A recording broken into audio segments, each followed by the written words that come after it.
The first outlines of the mesial and distal angles that we have created are then photopolymerized,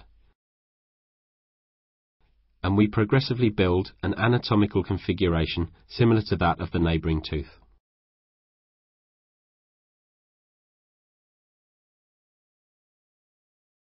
An incisal view is of particular importance for appreciating the volumes that we have already restored. It helps us avoid excessive material that would, after polishing, hide all the enamel shade composite layers that we are going to apply subsequently on the vestibular face.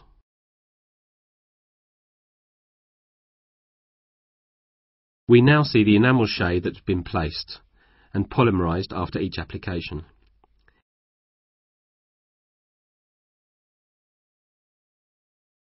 In the same way, the silicone guide will be used to position this enamel shade along the free edge, while working carefully with the material in compression all the time so as not to include any air bubbles.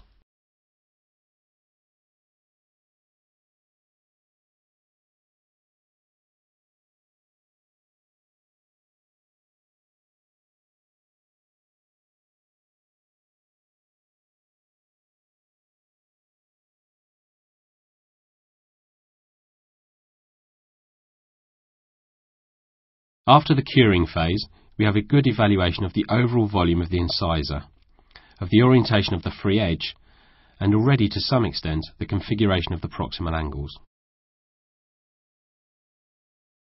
Nevertheless, some material is still missing in some parts, and we correct this by adding small applications and several layers of the composite.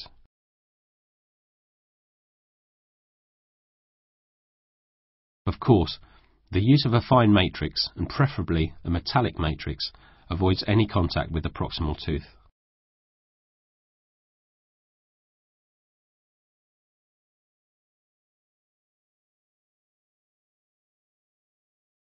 A cutting instrument such as a small periodontal curette allows any excess to be removed at this stage.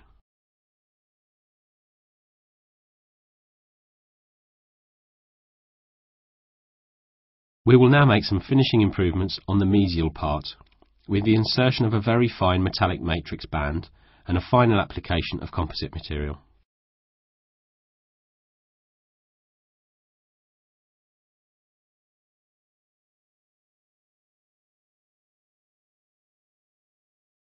It remains to complete the modelling of the various vestibular convexities.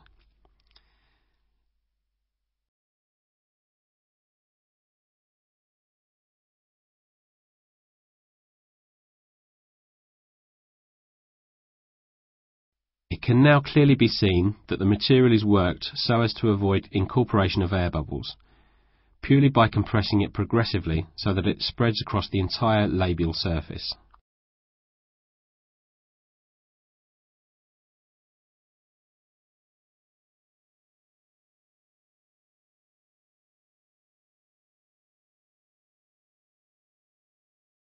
A final application improves the mesial angle. One of the advantages of this technique is to visualize the aesthetical aspects of the configuration of the final restoration.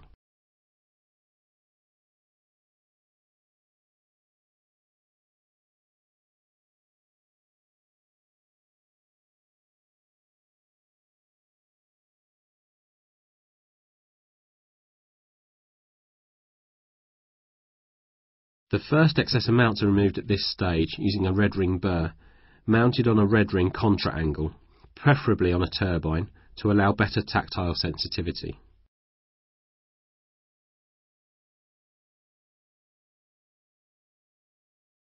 It is important to preserve with the burr the volumes of the various convexities, which will allow us to obtain a light reflection quite similar to one of the neighbouring tooth.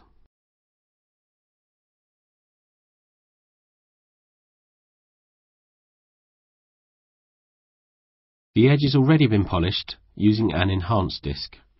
In the same way, always using this enhanced disc, finishing touches are made on the distal and mesial angles.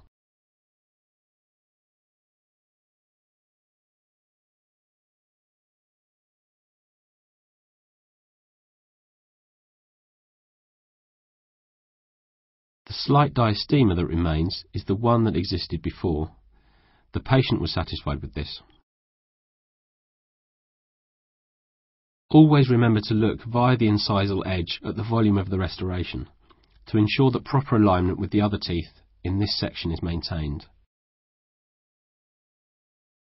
Polishing is then completed using the Prismagloss polishing paste and an enhanced cup. The enhanced system includes 2 polishing pastes of different grits, regular and extra fine.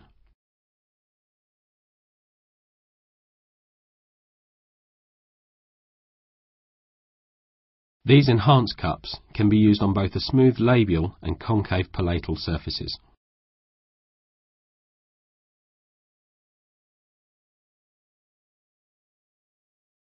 The light reflections are quite similar on both teeth 11 and 21, and well integrated with the vestibular surface, which has been nicely restored.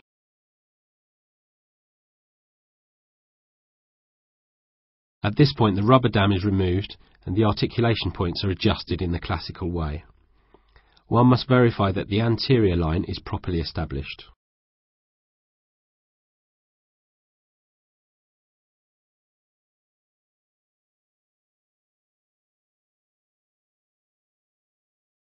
Here is the final view of the completed restoration, just after removal of the rubber dam.